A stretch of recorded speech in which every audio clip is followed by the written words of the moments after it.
morning, good afternoon, good evening, wherever you are across the world. Mabuhay, welcome to my sala, and welcome to the first online Philippine Harm Reduction Summit. My name is Jake. I'm your moderator and your kapitbahay. Today, chill-chill lang tayo dahil tayo-tayo lang naman. Let's relax and enjoy the company of the community. In the context of drag in the US, we see houses, drag houses, drag families, the House of Edwards, the House of Hall, and they say that they are your chosen families who becomes your support system. In our context here, that's what community is. And I have struggled with that definition before because we don't have that here. But to make it more acceptable and make it more relatable to us, these are our ninongs, ninas, our mamus, our leader figures in our communities. They are the ones who we reach out when we cannot talk about this with our families. Today, welcome to day 3, and this is our this is day 3 and the final session of the day called Leading with Lived and Learned Experiences. So, ladies, gentlemen, people of diverse SOGSC, mga shupit baler, this summit is made possible in partnership with NoBox Philippines, Street Law PH, I Do Care, Achieve, Ascorp, and Airmeet. You may continue the conversation, magchichismisan tayo through the chat box and the Q&A section. We will try to connect with you and we will be having an open discussion, very chismisan like kapitbahays, after the presentation. We appeal that you share our guiding principles. So, syempre may some kind of a level of discussion here. You will see this in the chat box. So, just read it up. And I'm excited. I am excited to finally introduce our speaker. If you have joined us in Airmeet in the past 2 days, you might have seen him actively participating in the chat. Our speaker is one of the first generation of harm reduction workers in the UK who responded to the HIV in the 1980s. He came out publicly as a drug user in 2001 on the BBC TV documentary. He's speaking up for the drug using community, and he has since focused in building the drug user rights movement from the local to the global stage. Currently, he is a Coact consultant delivering technical support in harm reduction, specializing in community mobilization. So that's, and I am proud to welcome and welcome our guest from UK. Let's give him a warm virtual Filipino hospitality. Let us welcome Matt Southwell. Hi, Matt. Welcome back. Thank you so much, and thank you so much for inviting me to this really amazing event. It's been a real privilege to hear the discussions that you've all been having together and to hear a very, very informed and at times very moving group of speakers. So the way we're going to talk about this now is I'm going to just share a presentation for about 20 minutes, just to introduce you to some of the principles of community mobilization. So this concept and work you through this concept of this lived and learned model of working together. So, and then we're going to have a stop and we'll have a chance for me, Jake, and you all to have a conversation with each other. And then we're going to show you a 5-minute video, which is a cartoon video that comes out from a partnership between Coact and MDM and Input and a sex worker networks, which was part of this global peer work consultation that took place a few weeks ago. And this is really starting to recognize that the global community has finally, I think, accepted and really embraced in the new global AIDS strategy that we can't end HIV unless communities are key partners in that response. And I'm delighted that the new global AIDS strategy includes a target for 30% of the HIV response to be delivered by community-led organisations. And I think most of us can look at our governments and say, well, you're not anywhere close to doing that. I mean, the funding of drug user networks, even in the most rich countries, is still very, very low. And I think getting that advocacy commitment or that policy commitment allows us to then turn around to those policymakers and our government officials, because the global aid strategy now applies to all countries in the world, even if the funding may be partly domestic, partly international development, partly through donors. It doesn't matter who funds it, it should be done in line with the principles in the next 5 years global aid strategy. So that's a key opportunity for us as communities, and I think it's long overdue recognition of the key role that communities have played in the HIV response. But we also need to see the funding backing that, because at the moment we know that 62% of all new infections for HIV are among key populations, but only 2% of the global funding goes to those populations. And that's not work run by communities, that's any work with communities. So even just to get 30% of that, we also need to be fighting for much more of the global investment to come to the work where the virus is having its most substantial impact. So to give you a bit of understanding of who I am, Jake has very kindly told you some of my background. I'm really someone who brings this world of lived and learned experience together. I started as a health worker. I came in through the gay community. I was one of the few drug using volunteers at a largely gay run HIV response in Brighton, which is the second gay town in the UK. And I learned community mobilization from working with gay men who themselves were living with HIV and were leading this organization that was a very early part of the HIV response. And then I went to work in the world of drugs. And luckily, in the first 6 months, I was very, very badly managed. In fact, I never met my manager for the first 6 months. So I just did what I thought was normal, which was this model of community mobilization. So I applied it. And by the time anybody realized what I was doing, it was being so successful that even though nobody else in the drugs field was really using it at that point, because everything was about rehabilitation and treatment and being sick, this was about community empowerment. It was about saying to a group of drug users from very marginalized communities, big white working class communities from the historic poor part of East London, plus also 40% of the population being a very diverse group of migrants, because it was the place where communities first arrived, often historically in East London. So I worked in this setting and understood how you could use community models very, very successfully to bring about change. But then 10 years later, government changed policy, decided to focus on drug users as criminals. And I saw the service that was once famed in our country and seen as a shining example of policy. I saw the professional sector turn on it, sack all the drug using workers, because we were a pioneer of employing people who use drugs.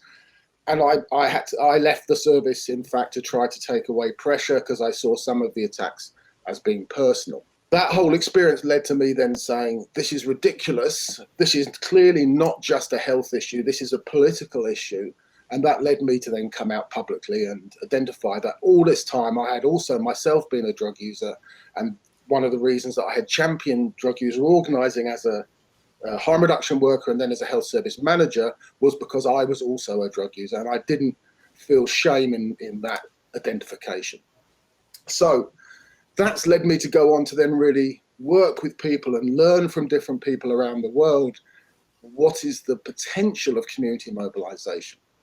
And I think it's important, this lived learned experience is, the team I ran in East London was a health service team that employed both drug users and traditional NHS professionals. And I think one of the key things the team learnt was that when the two groups could work together, the combination of these health service skills and the privileged access of people who use drugs, when those things came together, the team was able to do far more than either a professional team or a peer work team. Now, we also worked in partnership with drug user groups that were fully autonomous, and we saw that as a really positive development from our work. So why should we support community mobilization? Well, firstly, when the UNODC, UNAIDS and WHO, when they a few years ago, rewrote their guidelines for people who inject drugs, they reaffirmed the 9 core interventions that had been traditionally identified in needle and syringe programs, opiate substitution therapy, antiretroviral treatment, all of these different interventions. They rightly added naloxone as the opiate overdose drug. But in addition to these 10 interventions, they also said there are a number of critical enablers that need to happen, like the legal environment, stigma and discrimination, and critically, they also said community mobilization. Now, that really allowed us, our global network input and the other key population networks, plus also agencies, more technical agencies like Coact, it allowed us to start saying, hey, if you're now saying community mobilization is critical, we are the technical experts. We're the ones who've been doing this work when it was unfavorable, it wasn't acceptable. So don't now turn to other people to ask you how to do this work. Invest in our organizations, release our expertise. So I think this release then of this series of technical resources and technical understanding that really highlighted that community mobilization is cost efficient, it's very versatile, so it can be adapted to different national contexts. And if you want any example of that, the fact that it is taking place in the Philippines during the middle of a most vicious war on people who use drugs could not be a better example of, well, one of the courage of people who use drugs, but also of the flexibility of community mobilization. And the last part of this is it's ethical and empowering. It's not about coming into our communities and telling us how to live our lives and doing it for us. It's coming into our communities and say, we see you're under pressure. How can we help you? What's the best way that we can use these globally accepted tools, and how can we take these tools into your community most effectively? So why does it work? Well, it's because of this concept of privileged access. We know our communities. We're trusted by our communities. We can manage the very difficult issues. In Afghanistan, drug users in Kabul through the Bridge Hope and Health Project are working in a new part of Kabul. And this is an area controlled by people selling drugs. And there are regular battles between different armed groups of drug users. Now, the peer work, the Bridge team is trying to mediate through their trusted relationship to say, bringing the police into this, who are very corrupt, would be even less helpful. But how do we make sure these gunfights don't impact on the drug users? How do we make sure that the peer workers can deliver needles and syringes? Now, that requires huge personal reservoirs of privileged access and huge courage and skills that allows people to mediate through these networks, their trust, their technical knowledge, and importantly, the fact that they have this shared lived experience. So let me just talk to you about the effectiveness of it, because one of the things that I experienced in the UK was that we had 3 major academic reports called the AIDS and Drug Misuse Reports that came out through our HIV epidemic in the 80s and 90s. First, backed needles and syringe programs, second, backed opiate substitution therapy, and the third, backed community mobilization. My team was brought on as the example, but I have to say there was almost, while there was celebration of the work we were doing for a moment, it had very little impact on the wider professional sector. There was a huge resistance to applying community models. And I want to explain to you why that is so mistaken, because this is not a model that competes with the professional model. It's a model that allows the professional model to be even more effective. Let me show you why. So here is a traditional, this is based on the work of Robert Broadhead, a researcher from the US, and he did research comparing individual outreach models with community outreach models. So one is, here you see in the left-hand corner, a professional outreach worker with needles and syringes who is working to distribute those to different drug users in the drug scene. And I thank you to the organizer of this event for fantastic emoticons, which gave me lots of fun to actually make this system. But the key message here is that the people with smiley faces are the people essentially receiving their needles and syringes. They're healthy, they don't need any more support, and that's becomes a pretty expensive intervention from a health worker just to give some, well, not just to give someone needles and syringes.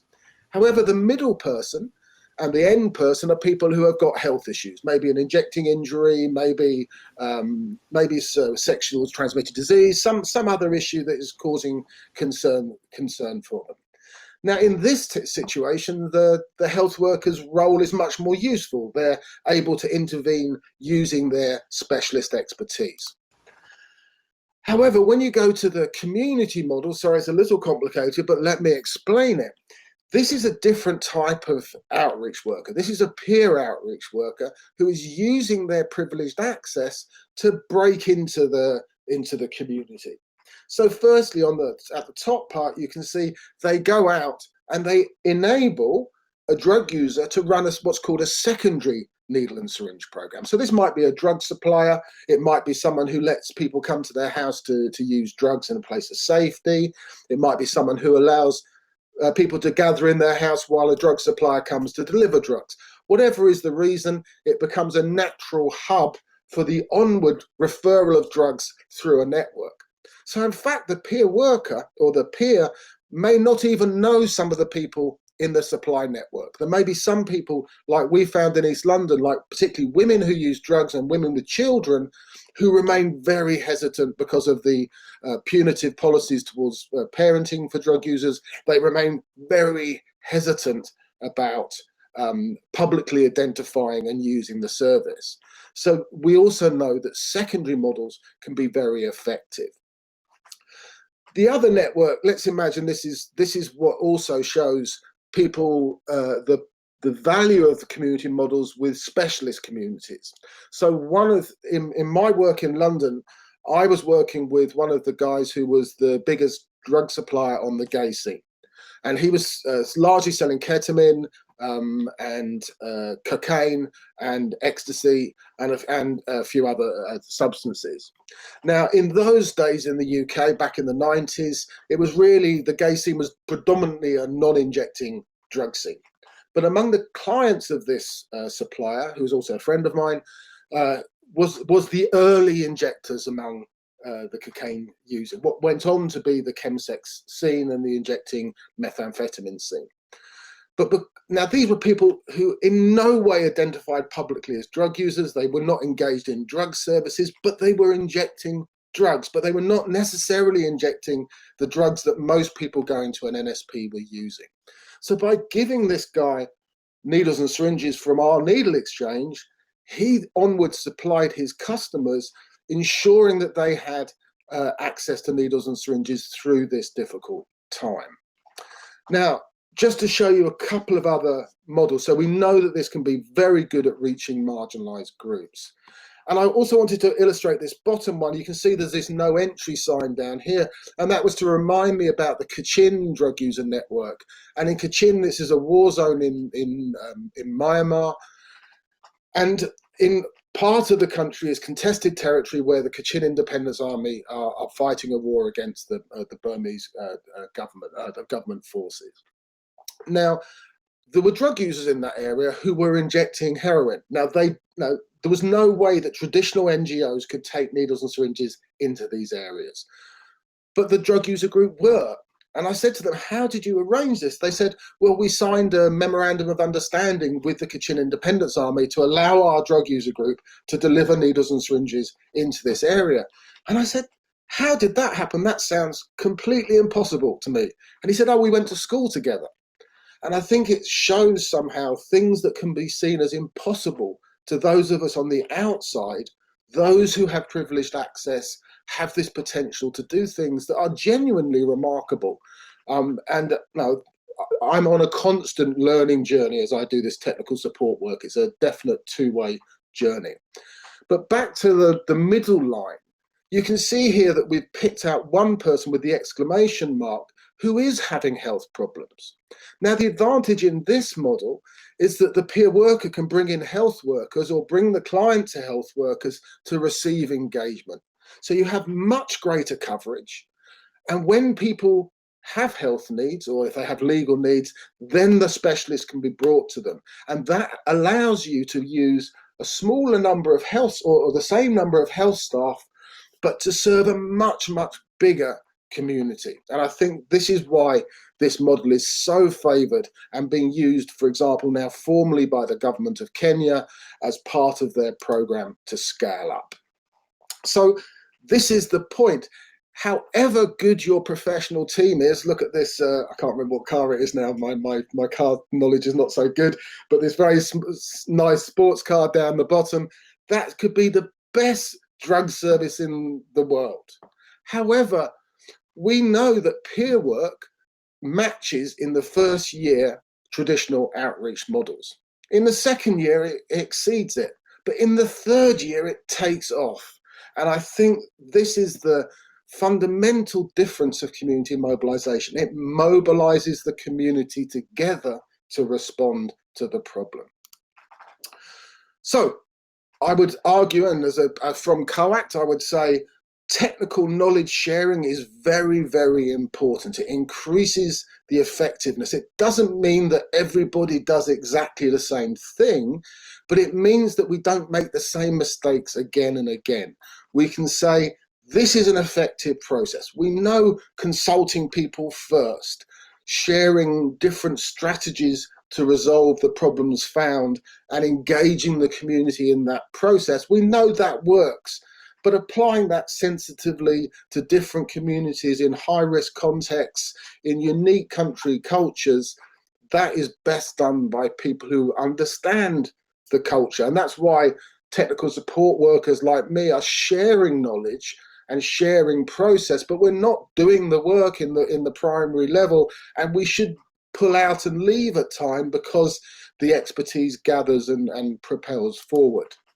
But I think it's key to also understand that the reason why peer technical workers are so useful is we don't just bring technical knowledge. We have it, we bring it, but we also bring this sense of community empowerment. We say, look, we are drug users. We are doing this work, and we can tell you about drug users in Afghanistan, in Myanmar, in the Philippines, who are also doing this work. Here's some lessons. Now apply this to your local context with our support.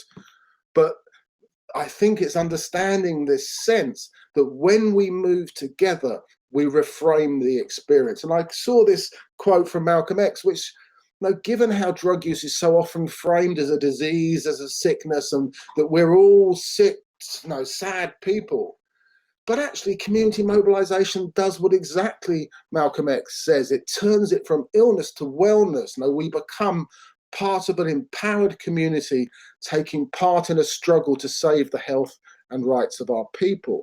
And I think when your drug use is embraced at that level, it also impacts on your own engagement with drug use. I don't have the time to mess up. I'm fighting too hard for my community. How can I be in control? Oh dear, I fell over. How do I get back in control again?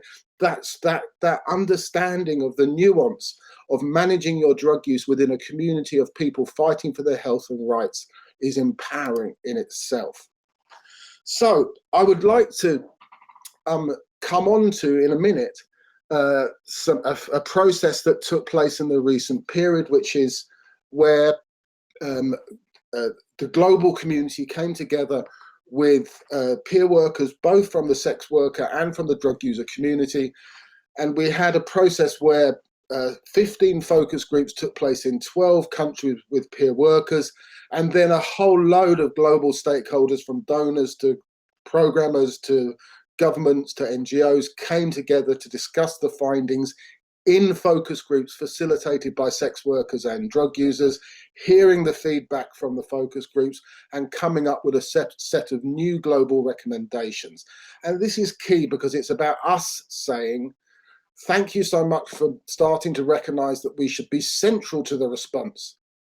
But hang on a minute, why is everybody else getting paid far more money than us? Why is it that we're expected to work as volunteers? Why is it that we're expected to take the greatest risk for the least reward? If this model is going to be sustainable, we need to learn to do it in a different way. But we will come back and watch a 5-minute video that shows the findings and process of that work. But let me pause now and stop and let other partners come in or and make comments.